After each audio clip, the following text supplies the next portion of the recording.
So, got some receipts I want to review with y'all. I'm going to send some invites out. Let some people get in here. If y'all up to it, I'd like for y'all to share. Okay.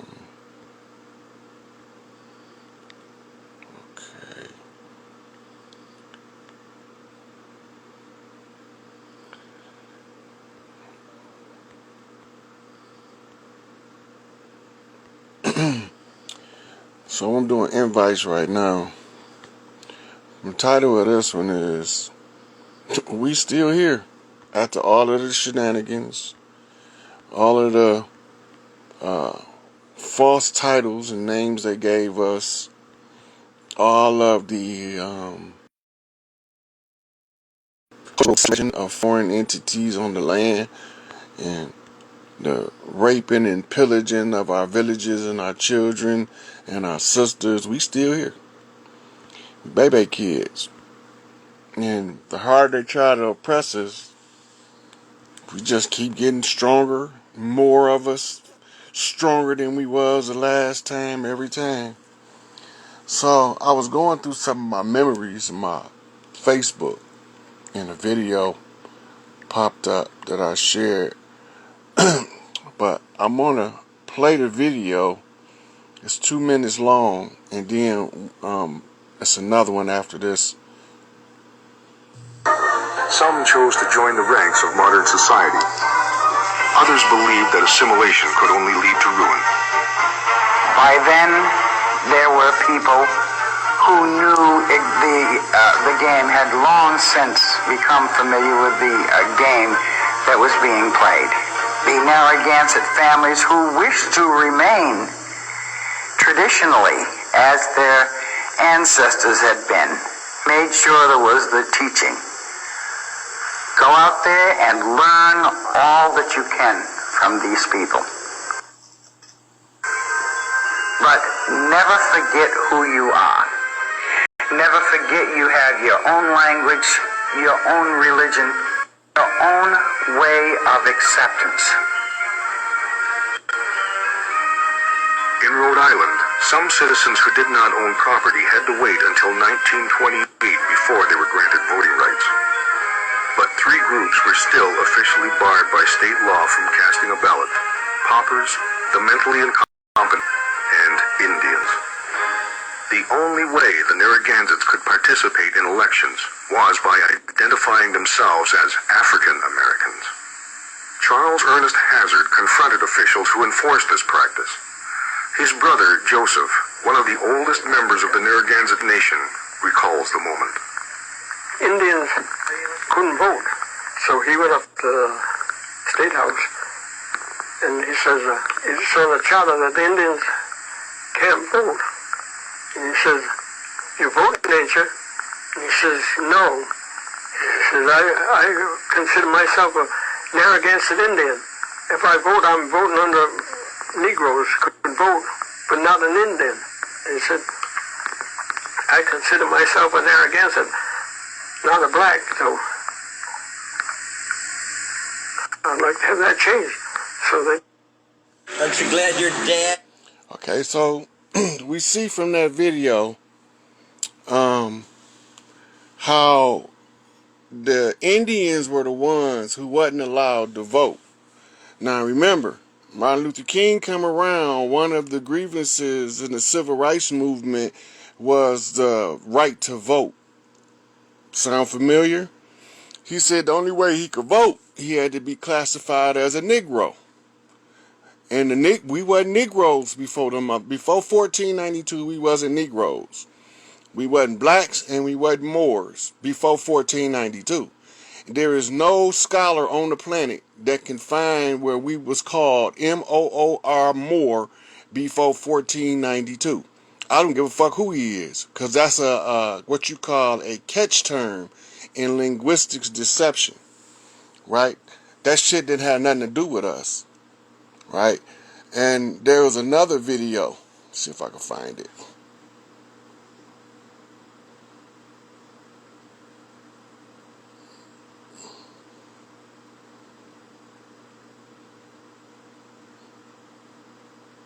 Okay, so that must have got knocked out.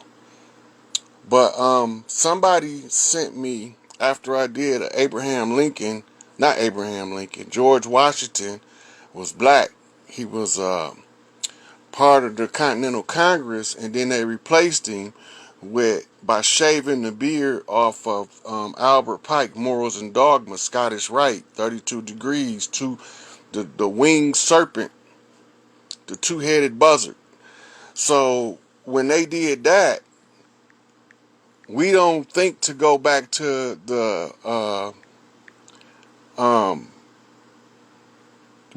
books that was written in the time of George Washington or shortly thereafter. We following the narrative they gave us in our history books.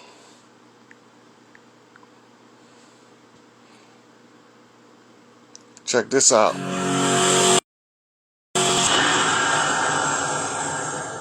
A very blessed day, everyone. Elohim, God in our modern day name, which warns us that the wicked is going to change the images of image. And by the end of this message, you'll know who the wickeds are that changed the image of George Washington to be something that it's not. George Washington, let's find out some history about him. Born 1732, died 1799. He's the first president of the United States of America. His presidency ran from 1789 to 1797. He was a military man. He was big in the military. He was a colonel of the Virginia militia from 1752 to 1758. He was also the commander-in-chief, the general and commander-in-chief of the Continental Army of America, 1775 to 1783. His army is the army that won the independence from Britain for America. So every time you celebrate the 4th of July, you're celebrating the victory that George Washington won for the United States of America, freeing it from the British and forming... Now, the only thing that he got wrong at this point is that he's saying that George Washington won the war against the British in 1776. The Civil War is what he's talking about. But the reality of it is the war was the Continental Congress of the Southern State Confederacy versus the Union Army of the Unified Virginia Company, the Unified Almarac, which is a Scottish Rite company owned under the Crown of England that's classified in modern definition as Morocco. It's also that that this was not George Washington that he's speaking of that supposed to win the war against. If you go back and look, the Continental Congress was the established South and the British Army was the North. And they tell us that in the war between the North and the South, the British won. So then how is he the first president if he defeated the British? So this is not matching up with the school book narrative that they gave us. But we're going to listen to some more, and I'm going to let him give you about 3 book references, and then we're going to discuss some of it and probably take some callers in on this information.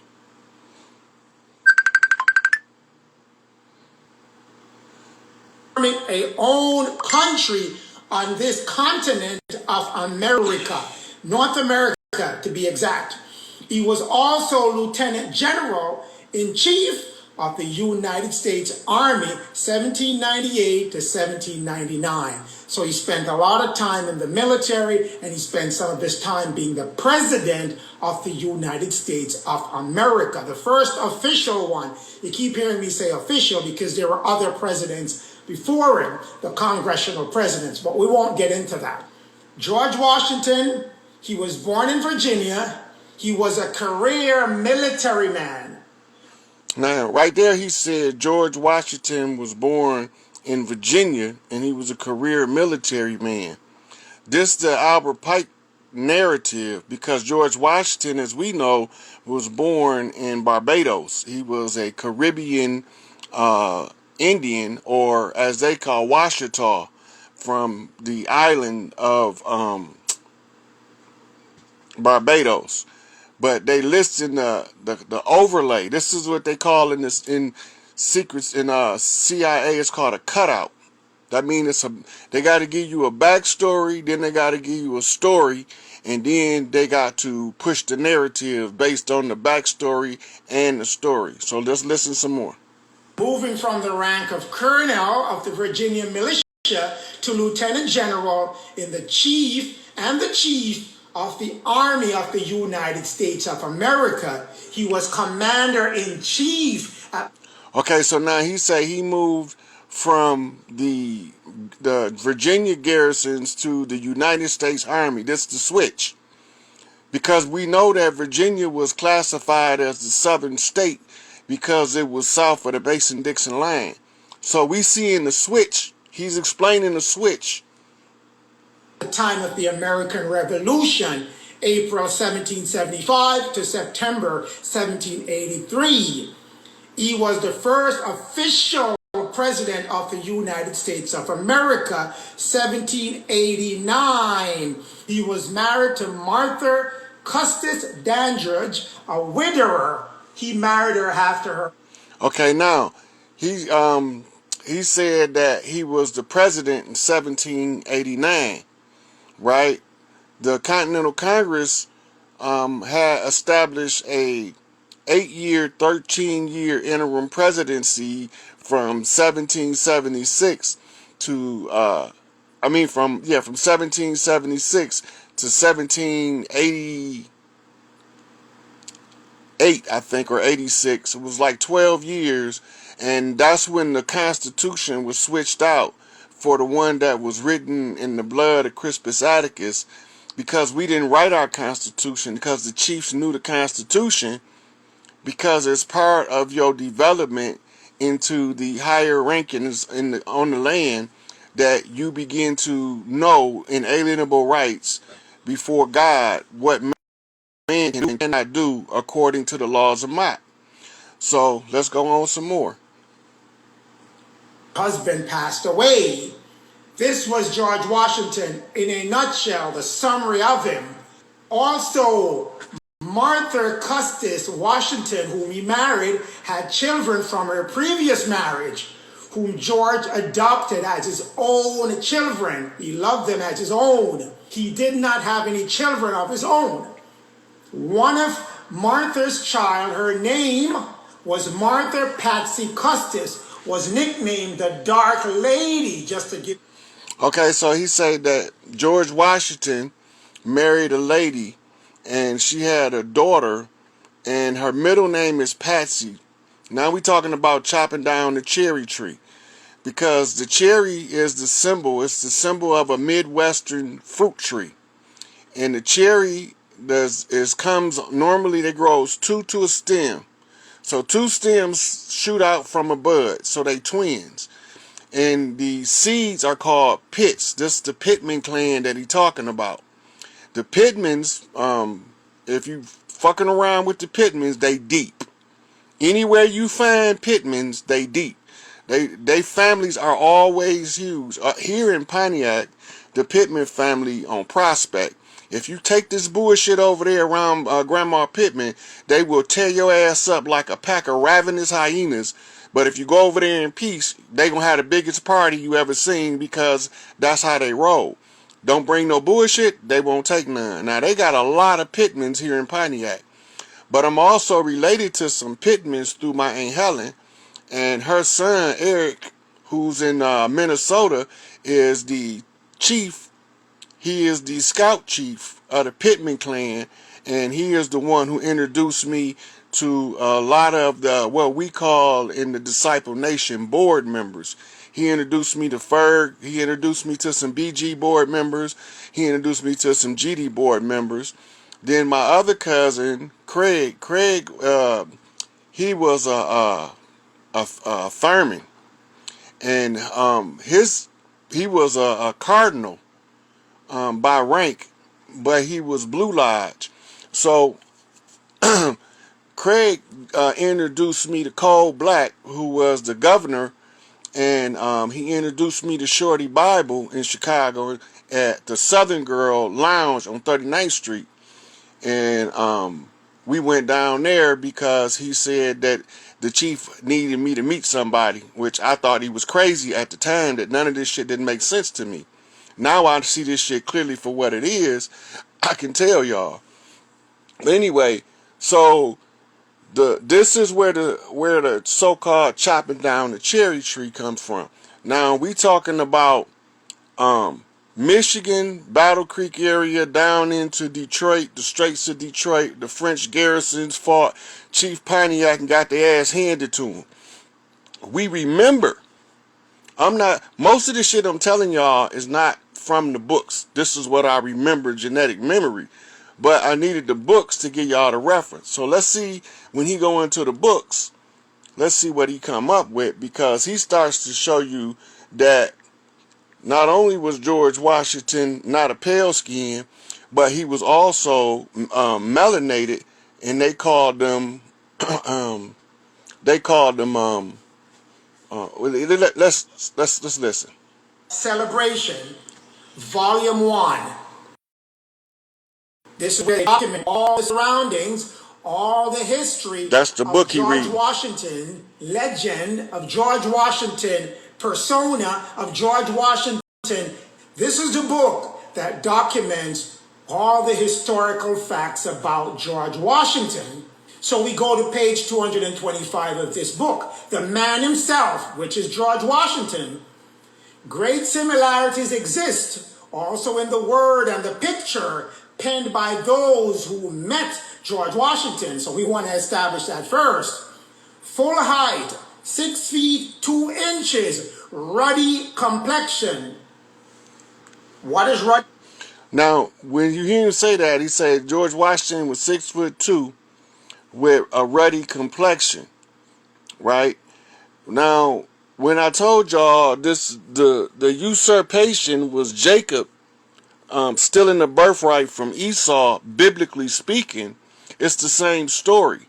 Because the Jacobites, which is the Jacobins or Jacobins, which is the black Jews of Europe who came over here after they got exiled, these was the ones who was stealing the birthright, but they was painting pale faces on dark figures so that they could steal our history. But let's just listen. Complexion, we'll get into that, but we'll stick a pin there. Ruddy complexion. These are people who drew him, wrote about him. They're putting it about the man himself. Ruddy, of a red color, of a bright yellow color. That is ruddy. Ruddy. We'll go on to another book. Stick a pin on Ruddy. Martha Washington, First Lady of Liberty by Helen Bryan. Page 85 of that book. Martha, with her children and her fortune, married George. She was a rich lady as well. George had his own money. They came together.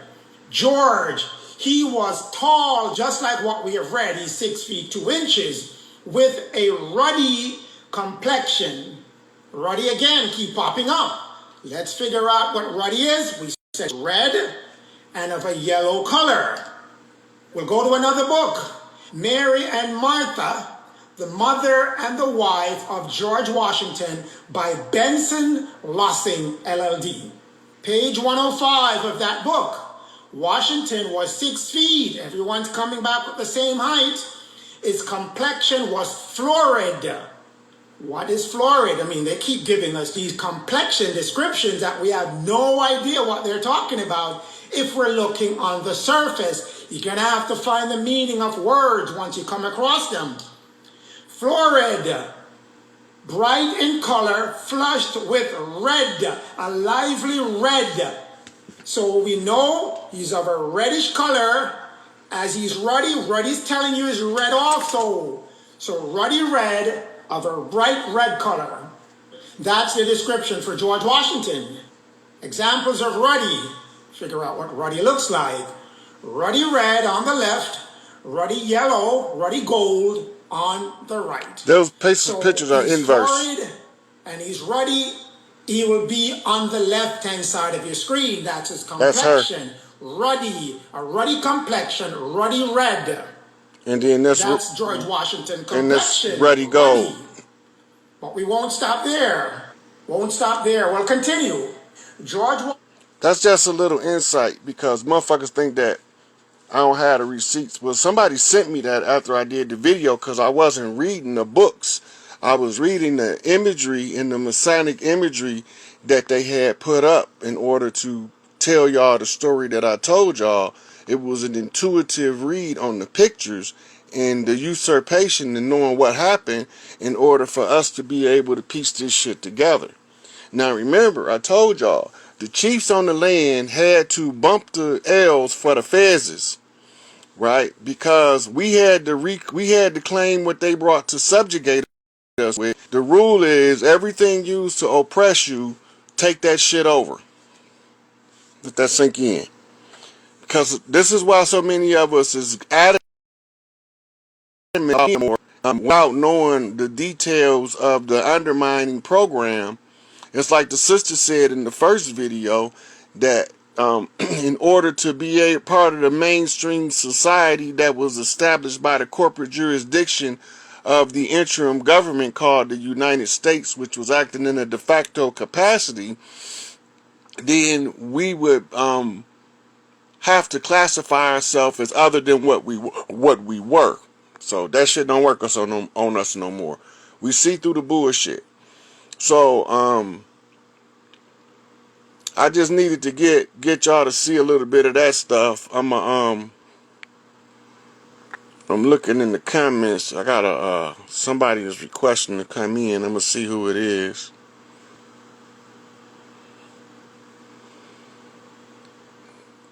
Oh, there's something else I needed to go through. One, y'all.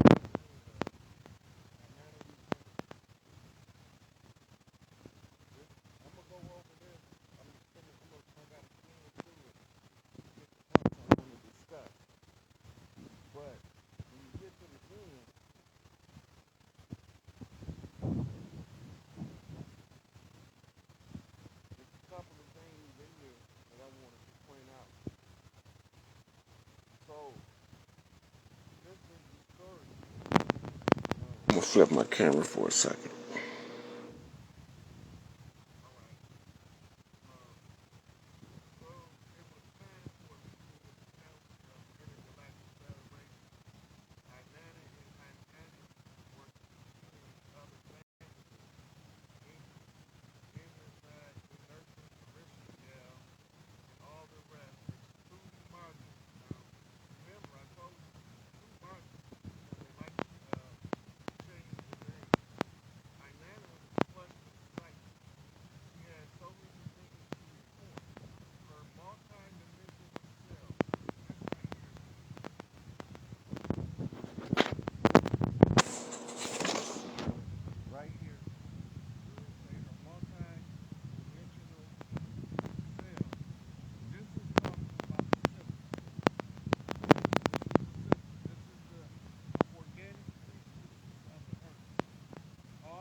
So I wanted to point that out because when I was looking at it,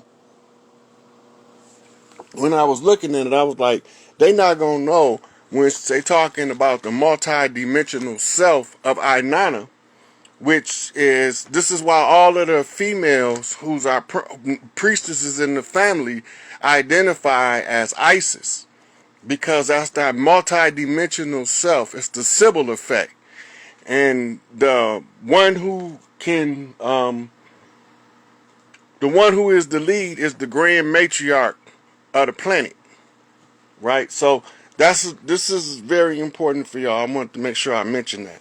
So I'm gonna go to this question, and then I'm gonna go see who is calling to come in. I'm blocked on my Facebook and my Rod Hayes Instagram, so they got me blocked on there, so I can't go live over there. But I can go live right here at Morpheus. So here we go with this. Oh shit.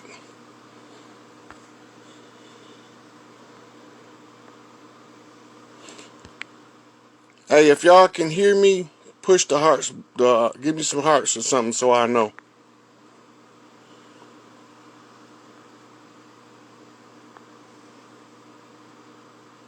You can hear me? Hearts up if you hear me. 222.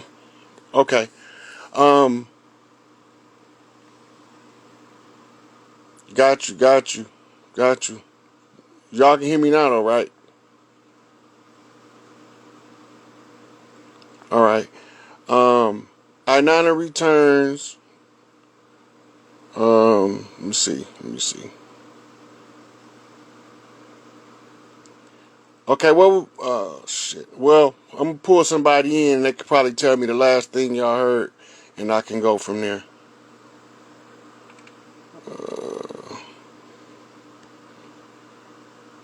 The oldest request in here.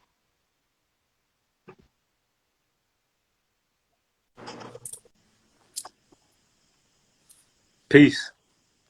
Peace, God. Peace, God. What is the last thing y'all heard me say before the sound went out? Saw the title of I was the book. Okay, the so again, the book, I-9 returns, right? And what I was reading over is the multi-dimensional self, which is the Sibyls. Right, so that's the part I was reading over in the last chapter, and I was letting the sisters know when they read it, they'll know that when they read I-9 talk about her multi-dimensional self, she's talking about all of the Sibyls. Those are the high priestesses of all of the clans. Okay.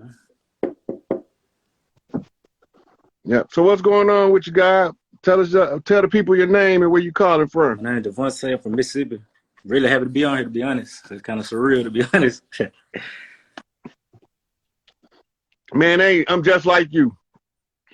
I know, but like I said, the wisdom is what I live for. You full of it, so it's just like truly a blessing, honestly.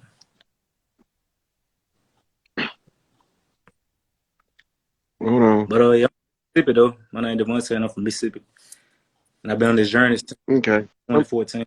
I'm just trying to catch up with the I'm trying to catch up with the comments. So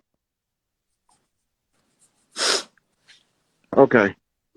All right. So they in. Okay. All right. So what you want to talk about today? Mississippi in the house. Got that right. So it's a couple things. Like I said, I've been keeping up with you for a while now. I discovered your information a few months back. So really can't say. Like I don't know. I don't really got no question. I don't know. I really got kind of lost words to be honest. I have. But it's so much that's on my mind. Like I said, I had a spiritual awakening, I would say a premature Kundalini awakening back in 2014, and I was out here with just by myself. I didn't have nobody to get information from. So Yeah. I sure know what that's like. yes, sir. So it's just been it's kind of surreal feeling just to see everybody awaken and being in the dark by yourself or something. And it's just a beautiful thing, a beautiful experience. Just what a time to be alive, as I always tell people. So, Is your big mama still around? all my great grandmas are gone, but I have my mother's mom. She's still alive, but she's not awakened yet. But she's real into religion and Christianity. So that's where I get my basis from, just God and just righteousness in general. Mm-hmm. Yeah, so I understand. I've been through, I've been doing this a long, lonely road shit. I wasn't gonna never say nothing, but my mama, my old lady, and my son, grandmama kicked me out the car, so don't come back till you get this shit right. So I had to come out here and get this shit right. But since I'm gonna do it, I might as well do it to death, do it to the end. You know what I mean? I'm not gonna half-ass it. If I'm gonna do it, I'm gonna do it. Yes, sir. Yes, sir. It's the only way. You know? Sir. So Yeah. They keep thinking us country boys is stupid. You know how that go. I know. They think cause some of us talk with. See, I'm a city slicking country boy, so they really don't know how to take me because they figure I'm dumb as a country boy, but I talk like I'm from the city. But they don't never know when you can't get shit fixed, you always get one of them country boys to come put it together for you. Know how to do everything. Savant. Yeah. That's how Big Mama trainers. It's a beautiful thing, to be honest. You say, yeah, she say if a man gonna be useful, he gonna be useful everywhere. He ain't gonna just be useful in one place. Yes, So you got to make yourself useful wherever you go. Man, I'm always willing to learn something new. That's always been my thing. Like, this is just my main focus is, raising my wisdom and knowledge, and so I can help everybody around me awaken at the same time, raise my frequency. So, yes, sir. Mm-hmm. But, Yeah. So when Jeff speak, he got a little country twang to his vocabulary, right? yes, sir. They gonna realize at that point, them country boys ain't dumb as we thought they was. Cause he gonna be coming soon, right? We come accelerating on the collapse of the cabal, exposure to the public. You know, Trump mentioned it Saturday. Mm. I did a little research. I see most 2 of the 3 kings, they from around this area, like Mississippi. I know Larry Hoover from Mississippi, and I think Jeff Ford, from Angel Bay. yes, sir. Yes, sir. So Yeah, found it. from Mississippi too. Then I came, Well, Tukey from Louisiana, but if you trace us back, we all from similar tribes. The main 3 tribes, what we call parent tribes, the oldest tribes on the land. That's why we look like this, because we always been here. And we always look like this. We have all skin complexions in our families. That's nothing new to us. So that's why the skin-based racist shit fucked us up so bad, because we had never experienced somebody using your skin complexion to keep you from getting into institutions of learning, institutions of government. You had to be the right skin complexion. That's because they was using the pale faces to block us out of the institutions. Right? So now we know what they did. So they can dispute all they want to, kick, scream. But like I say, the Moors got to understand one thing. The chiefs had to bump the Moors for their fezzes, and the Moors had to bump the chiefs for their feathers. And the ones who was able to bump feathers and fezzes is called El Bay or Bay El. But whichever one is the first is the one that they went through first in order to establish their position, the rank, in order to bump the other one. So if they a Bay El, they got feathers over fezzes. If they El Bay, they got fezzes that have feathers protruding from beneath them. Right? So that's the difference. So the trick was, we was Amaru or Amur, Amur. They came over, they were Moray, Moreno, Morisco, like that. But all of those terms in modern English is translated as Moor, Moor. But none of us over here, there's nowhere in no book over here where we was called Moor, Moor, before 1492. that makes a lot of So sense. I'm still waiting on one of them to try to come up with some shenanigans to try to make us all the same. But they not, all they gonna do, they gonna find a map that one of the dirty Moors made, probably in the early 1900s, and gave to the lodge to put in the public domain to pass off as a propaganda tool. But that shit not gonna work on me because I knew what the land's supposed to be. That's one they do is remix the game. Every time some knowledge come out, they try to remix it and reword it and confuse the masses. So I'm glad you brought Yeah, well, I snuck up on them and stepped on their head. They can't move now. Let's see. Ain't that how we catch snakes down They south? said that's how we do it. Cut their head off. Okay. Yeah. If you want to catch him though, and you don't want to kill him, what you do? You step on his head, right? Sure. Grab him by the neck. Look at this course whip I got. Want to take up too much time. Like I said, just much gratitude for you having me on. Like I said, I just watch all your videos, so I appreciate you just even having me on, and I'm gonna keep listening, keep learning. Okay, for sure. I'm gonna let you drop down. I'm gonna take another one in. I'm gonna take two more callers before I go. Sound good. Peace and love, God. All right, peace and love.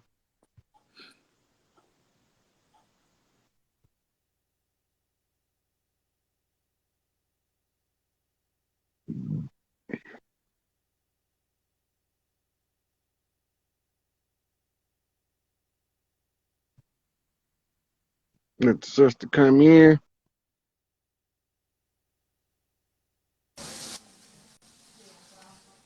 Hey, how you doing? Hey, Rod, what's going on?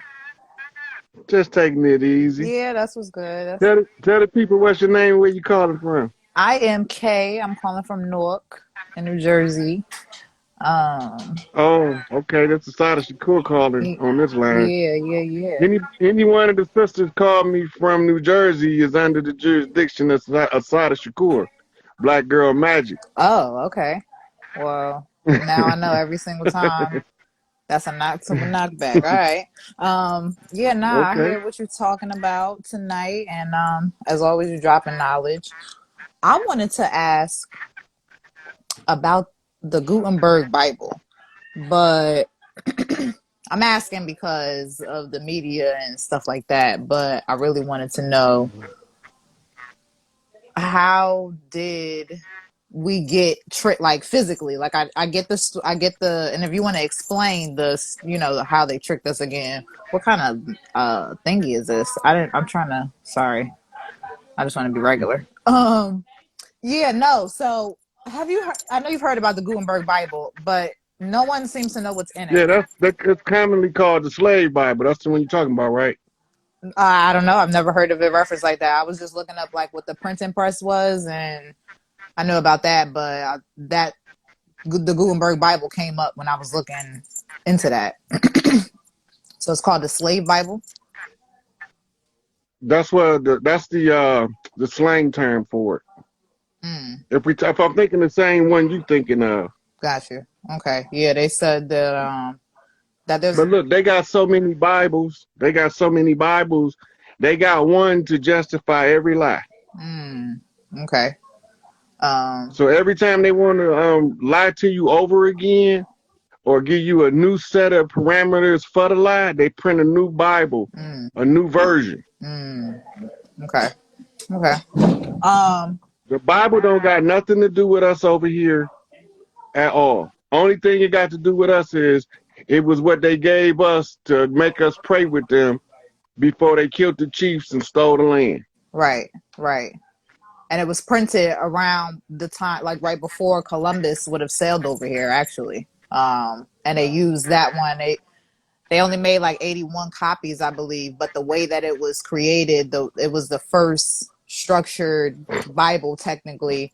And they have three in the United States. One is at the Library of Congress, and I think somebody had purchased one for like 2.5 million. It was really interesting. I just couldn't find anything that said what's in the Gutenberg Bible. It just talked about all of the history about it.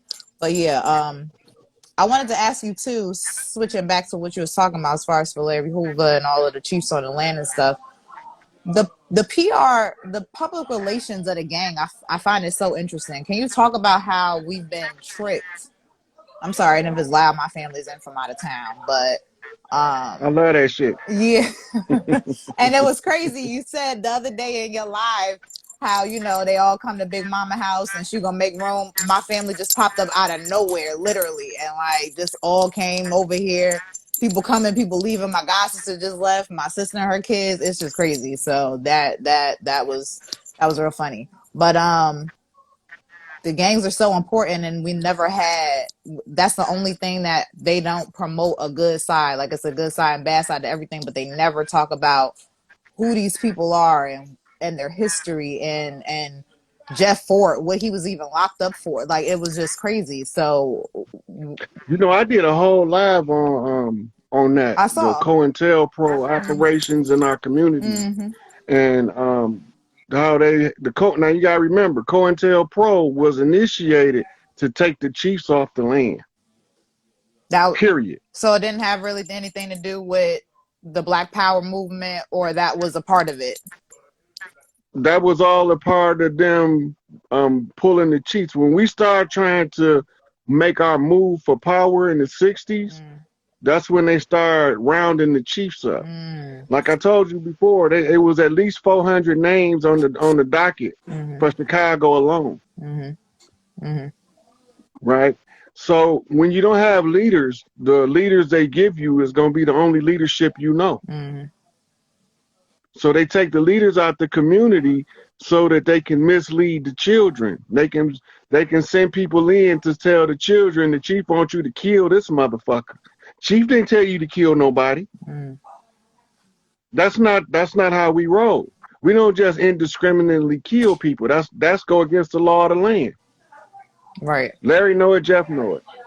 Right? Tookie know it. So once the law of the land is understood by the chiefs, they don't violate that shit. So when they telling you that you got an order from the chief, that's one of the infiltrators. The government infiltrated every one of the so-called gangs. When you research the word gang, it also means clan. The United States Supreme Court ruled that we were perpetual enemy combatants a long time ago, and they haven't overturned it yet. So what make us think that we not still classified as the enemy? Every time they arrest one of us, they have to issue something called a warrant. If you break it down, it's a compound word, war rant. A war rant is a declaration of war against one individual because they can't fight all of us. They got to fight one of us at a time. Divide and conquer. So they take the ones that know and they murder them. And the ones who don't know, they push them to positions of prominence so they can, out of ignorance, not out of malice, but out of ignorance alone, mislead the people. Blind leading the blind. Everybody in the ditch now. So there's no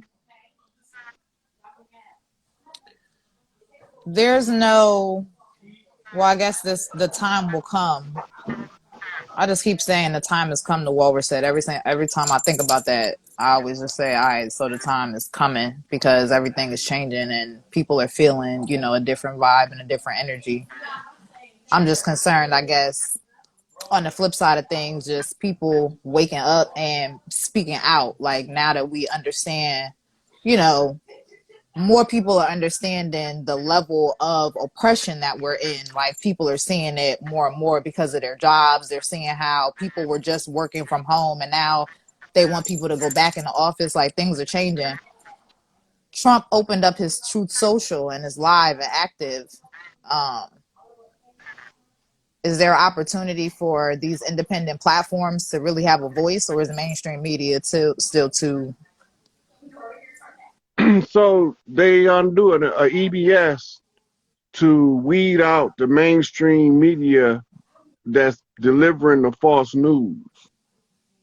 But when they shut it down, whatever is reported by EBS that's not reported by mainstream news is going to cause that news station to lose its FCC accreditation.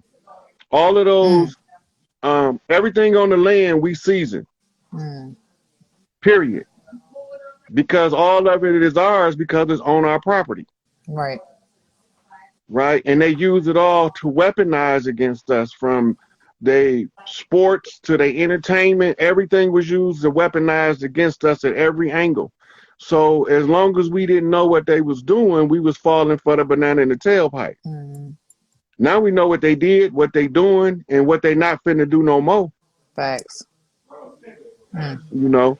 So when I come out and I start telling it, the sisters know. They can feel what I'm talking about. They know that I know what I'm talking about, and I'm not speculating. Right? So when they feel it, they start making alliances, and you sent out the matriarchal call, and they answered. They all at your house now. You don't even remember when you did it.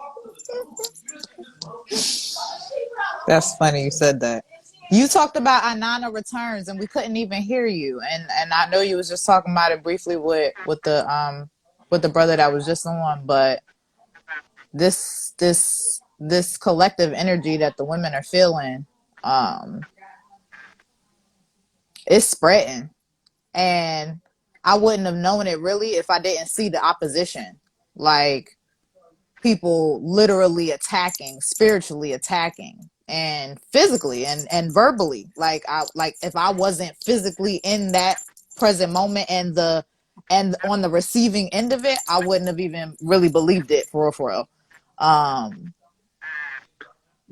Y'all who they fear the most.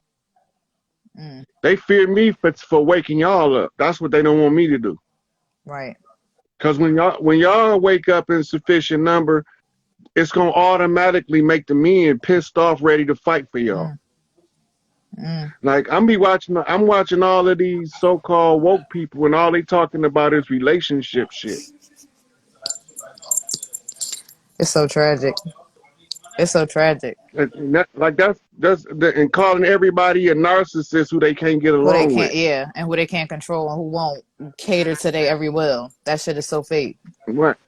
They don't even realize how rare it is to run into a real narcissist. Right though, like a real live, like a real live sociopathic, narcissistic person. Oh nah,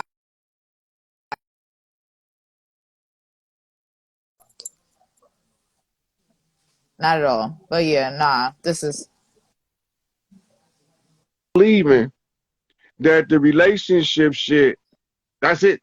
That's all we need to talk about. Is it gonna be polygamy, monogamy? Fuck all that shit. Get me free first. Then we'll work that shit out on the other side of the free. facts. Right. Right? But we so busy right now, everybody crying they want their soulmate and all that. Fuck that shit. They gonna come.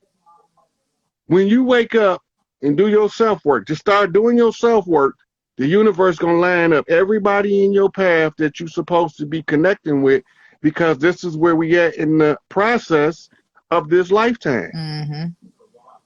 This the great cleanup, the great reset. Right? So I'm listening to this Negro with the glasses on. I don't know what this nigga name is, talking all rude to the sisters all the time. And this motherfucker getting hundreds of thousands of fucking views a day, disrespecting Oh, Kevin people. Samuels. Yeah. Yeah. That nigga's but crazy. like we ain't got no room for him right now. Like some of the shit he be saying be true as hell. Be But his true. timing Right. is wrong. Right. But his timing is wrong. Right? So if his timing is off, then it makes it look like he got malice in his intent. Makes him look like he's anti-woman. Right? But you notice all the time, the first thing he asks is you a feminist? Why do he ask the sisters that? What? Even if he get Karen on there, he asks her the same thing. Are you a feminist? Why is he asking this? Because feminism is a direct undermine to matriarchy. Talk about Period. it. It's putting women in the position to do what men supposed to do, and emasculating the men, putting them on the back burner. Right. Right. So that's why he always asks them is if they are feminists, because once he know they're feminists, ain't no mercy coming after that. Because it's like I posted about 2 years ago, a rotten bitch make it hard for a real woman. I heard you. So he need to tone it down. He don't have to be so rude, but hey, that's his way of talking. And Rod, not even to cut you off, but I don't never hear him calling out to people. People call into him. Women call in to hear him. We Mm-hmm. gotta raise our standards. If you want somebody to talk to you like that, that's really wild. But like you said, some of it be factual, some of it be something that you want to hear. It's definitely a wrong timing. But at the end of the day, women don't even, if you need a man to tell you the things that he's telling you, you clearly need to step it up, level it up, bring your standards up, sis. Stand up. I love when that woman say, stand up. You know what I mean? And it's not like I've always been some stand up type of person. I don't even like the strong black woman. Like that shit is so corny. But it's necessary when it's necessary. When we get to be soft and feminine, then it is what it is. When we put that and implement that, that is what it becomes. You feel me? So nah, Kevin Samuels was Yeah, well, right. I know. Yeah, I know from experience that if the man doing his part, the woman gonna want to be soft and feminine, and she gonna want to get with her girls and do each other fingernails, and you know, Mm-hmm. Look all this is what cute. they do. Yeah. This is how yeah. Mm-hmm. And but when we right now how we are now, the women don't even want to be around each other. Nope. Nope. Nope. But it's good. We get to, we get to go into ourselves. Everybody going into themselves. Women going into yourself. Men, you going to yourself. And we figuring it we got to figure it the fuck out. So you're right. All of that relationship shit and figuring out why this person don't want to be with me and all this and the third. Yeah, nah, definitely not with the times. Not right now. But yeah, Yeah, that's some corny shit. word facts. But yeah, I always appreciate it. I definitely, I had some other questions relating to just one more actually. I'm reading this. Um the the hypnopompic state. Is that like a state would you say that we're in as gods waking up to this reality, this in this age of Aquarius, in this new age that we're in? Can you spell that word so I can make sure we're on the same page? Yes,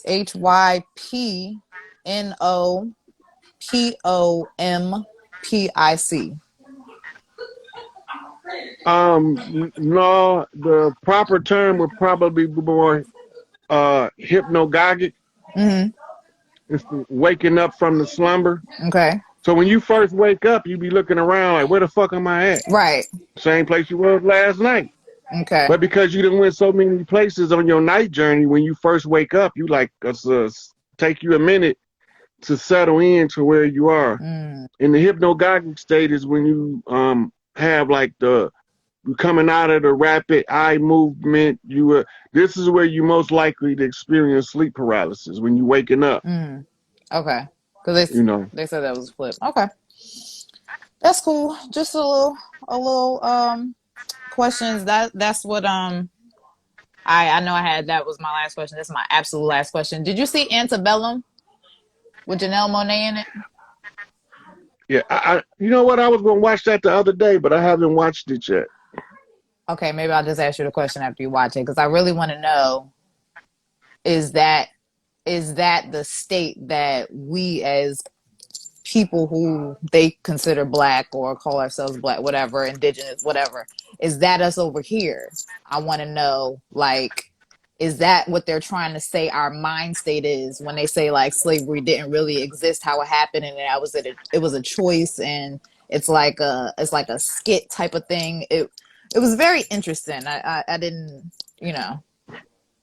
Yeah. So it sounds like what you are describing is classic Southern um, slave narrative Mm, that was given to us. Okay, so David Walker wrote a book called David Walker's Appeal. mm, And this is supposed to be during the so-called time of slavery.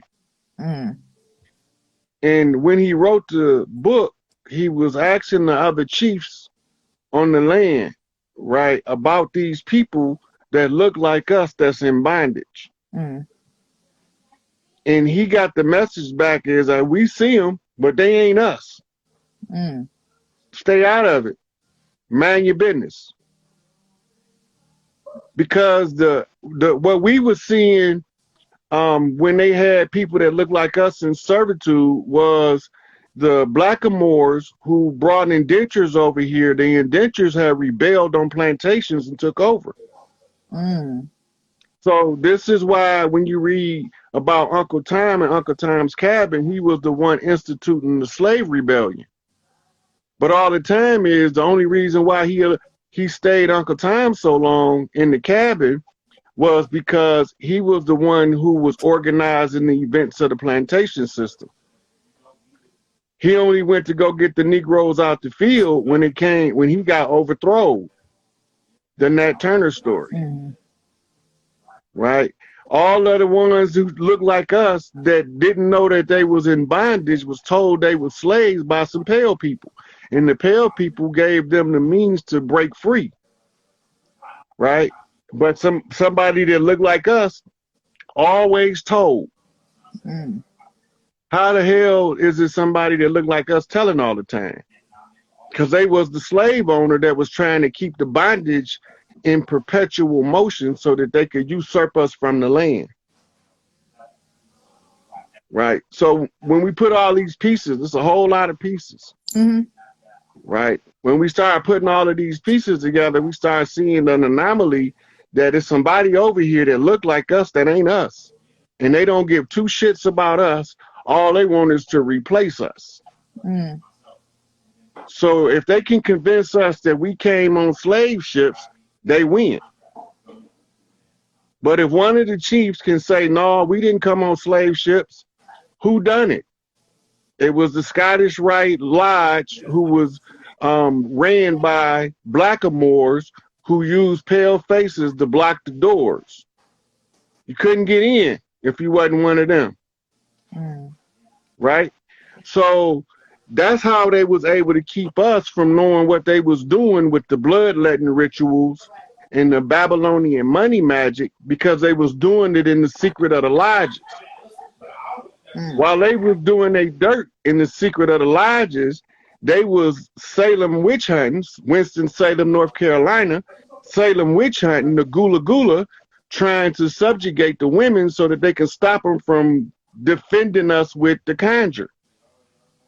So now they didn't disenfranchise all of the priestesses, burnt them at the stake, lynched them, murdered them. Then they come behind that and kill off all of the chiefs who was the ones who's supposed to be marrying them and running tribes. They kill them. They wasn't indiscriminately hanging us a strange fruit, as Billie Holiday would say. They was hanging the chiefs across the land at every level of chief, from a scout chief to a full feathered chief. If they catch you before you know who you is, you dead meat. A perfect example is Emmett Till, aka Chief Littlehorn, but he never was able to reach his maturity as Chief Littlehorn because he would have led the charge to set us free. And that's why it wasn't no pale people that went and got him. It was some motherfuckers that looked like us. And then they blame white mobs. But the white mob wasn't there. Right? Then they accused him of whistling at a white woman. He probably didn't whistle at nobody. Right? But whistling, we so lost in our culture that when certain stuff come to mind, the chiefs used to whistle across the land. They used to be able to whistle so loud you can hear them for miles away. Right? He could have been whistling a distress whistle. And they knew that if any of the other chiefs that was waking up heard that shit, they gonna respond. Little Richard was Chief Screaming Hawk. Right? Smokey Robinson, he is a Hyoka High Chief. Get out of here. Tears of a Clown, baby. I saw a music video he made the other day, and it was some goofy ass. He was talking about gangs, and I'm just like, why the fuck would Smokey Robinson be making this fucking video? He's a Hyoka. That makes so much fucking sense, though. Wow. Yeah. Sam Cooke was a High Chief, Blue Lodge. From the Cook clans in Mississippi.